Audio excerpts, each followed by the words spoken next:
Quelle densité de filtre ND choisir pour la meilleure image? C'est parti!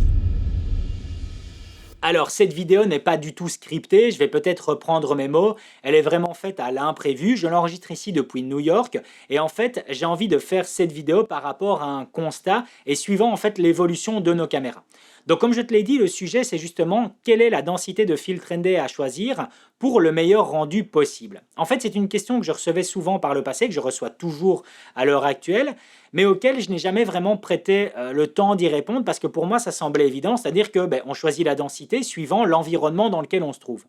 Le problème, c'est que ça devient de plus en plus compliqué avec le temps dans la situation où nos caméras aussi évoluent et surtout par rapport à l'habitude qu'on pris et suivant l'influence qu'on a par rapport aux vidéos des autres personnes qu'on vient regarder. Donc l'habitude de toujours en vouloir filmer et d'avoir la plus grande ouverture possible.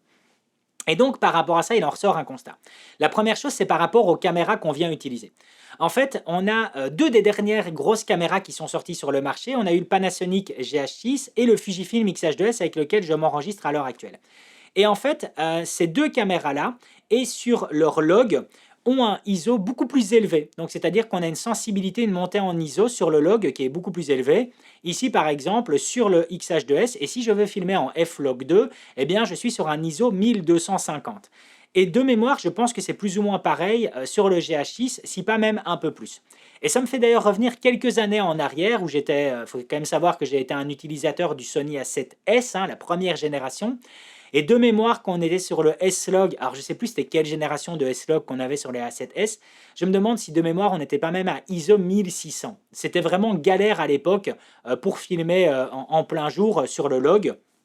Et c'est vrai que je m'étais même pas intéressé au log à l'époque, de un parce que ça dépassait mes connaissances, et puis de deux surtout parce que justement c'était trop compliqué, qu'on avait une sensibilité qui était trop haute. Et j'ai l'impression que c'est peut-être quelque chose sur lequel on va revenir, ou peut-être en tout cas sur tout ce qui est capteur un peu plus petit que du plein format, où on a justement une sensibilité qui est un peu plus boostée. Ce qui fait que à l'heure actuelle, pour justement avoir un rendu parfait, eh bien moi par exemple je dispose de 3 filtres ND. Donc ce sont des filtres ND, j'en ai un qui est juste ici, ce sont des filtres ND à densité fixe. Si tu me suis depuis le début sur la chaîne YouTube, tu sais très bien que je ne jure que par ça. Les filtres ND variables, c'est très bien, mais par rapport à mon niveau d'exigence, je ne jure plus que par du ND fixe. Et en plus particulier, ici, c'est du plus particulier, c'est du Typhon. Natural ND, c'est une pure merveille. Et c'est vrai que, encore avant le X-H2S, et par rapport à ma façon de filmer, avec uniquement 3 densités, j'avais assez. C'est-à-dire le 0,6, 0,9 et 1,5. Donc c'est-à-dire une réduction de 2, 3 ou 5 diaph. Et par rapport à ça, c'était suffisant. Maintenant, le problème, c'est que justement, avec nos logs qui sont assez gourmands justement en lumière, ou en tout cas qui peuvent plutôt, pas forcément gourmands, mais qui peuvent encaisser beaucoup plus de lumière, et le fait qu'on a une sensibilité beaucoup plus haute, plus la demande de certains projets qui va nécessiter une grande ouverture au niveau de l'objectif, comme par exemple ici, je suis en train de m'enregistrer à f1.4, eh bien, même avec une réduction de 5 diaph, ce n'est toujours pas assez si on veut en tout cas, pouvoir filmer en dessous de f4 en plein jour. Alors, je te parle de en plein jour, mais sans pour autant avoir trop de soleil, quoi. Si tu as encore beaucoup plus de soleil, tu devras même avoir une réduction quasiment de 6 ou 7 diaph pour avoir la possibilité de filmer en dessous de f4 en plein jour. Donc, c'est vrai que mon conseil par rapport à ça, alors c'est un conseil et en même temps un constat, c'est... Est-ce que ça vaut encore la peine d'avoir par exemple une densité comme le 0,6 que j'ai? Donc le 0,6, c'est une réduction de 2 diaph. Est-ce que ça vaut encore vraiment la peine?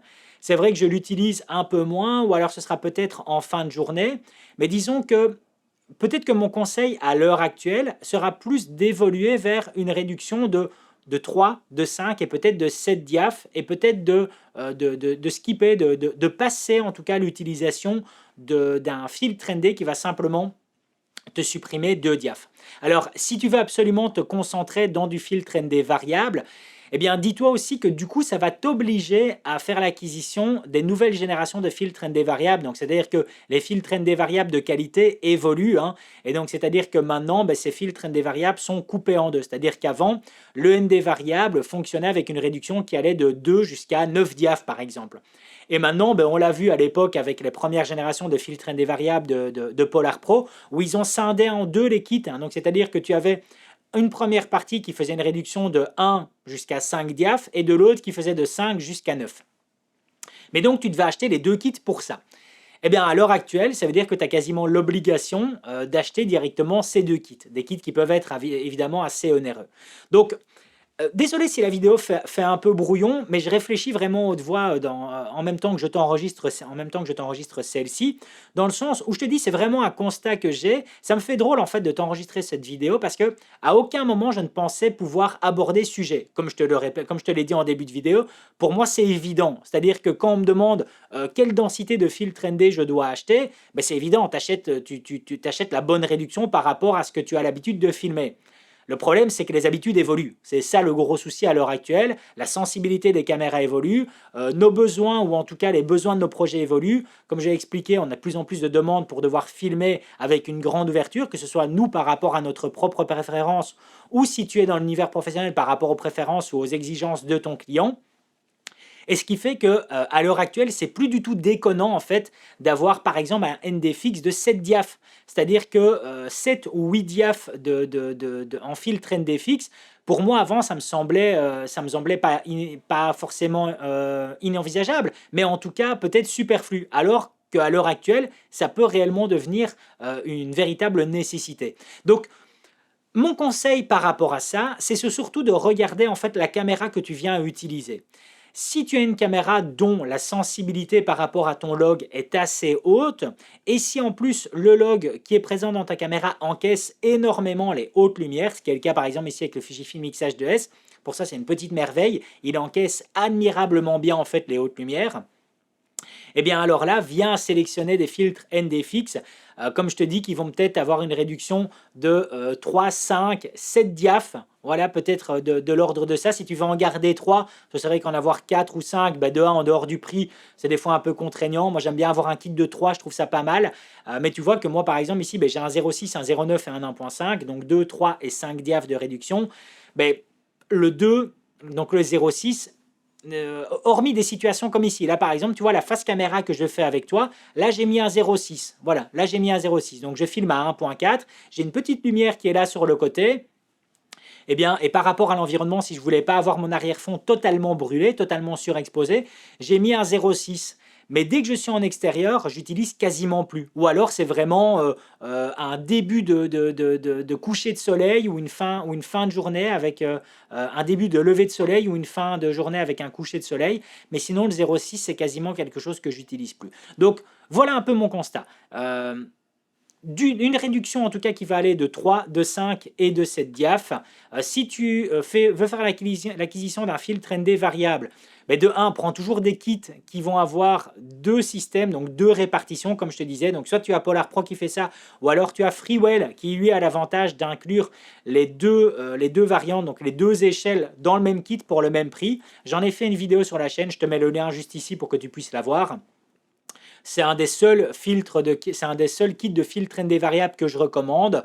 Et lui, en tout cas, t'offrira toute cette polyvalence-là. Donc voilà, c'était un peu le constat que je voulais faire pour cette vidéo un peu plus brouillon, qui est vraiment enregistrée à l'improviste, mais je pense qu'il était importante pour répondre à cette question. N'hésite pas, bien entendu, à me partager toi aussi ton avis en commentaire et à me dire vraiment ton retour d'utilisation par rapport au filtre ND et surtout par rapport à la caméra que tu utilises. Et si toi aussi tu viens de rendre compte que des filtres ND qui sont peut-être un peu trop bas, comme une réduction de 2 diaphes, devient peut-être pas forcément obsolète, mais un peu moins utile. Et puis, bien entendu, si tu désires en savoir plus sur l'univers de la vidéo, je t'invite à parcourir le reste de ma chaîne, car il y aura certainement une vidéo qui répondra à l'une de tes questions. Je te dis à tout de suite dans une autre vidéo.